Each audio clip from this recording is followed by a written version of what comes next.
New information: the McFarland Park campground is finally open after being closed since February due to flooding.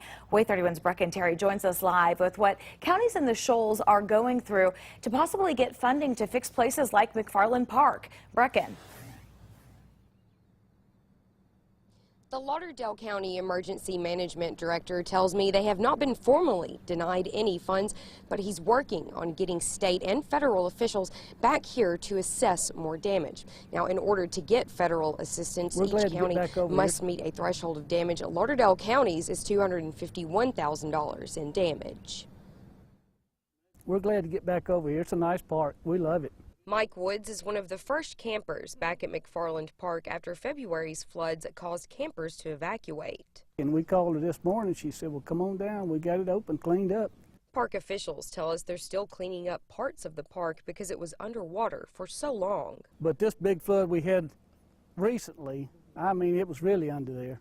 McFarland Park has about $80,000 in damage, and that estimate could increase since numbers are still coming in. Emergency management officials in Calvert and Lauderdale counties will ask state and federal officials to come back out and reassess the damage to see if they can receive federal funds. That's a lot of revenue that's been lost for this county.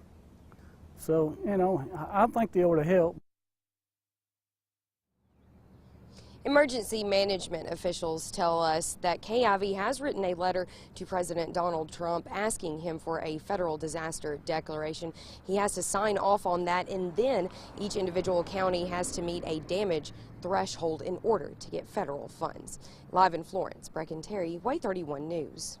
Communities along the Tennessee River are still recovering from the historic rainfall.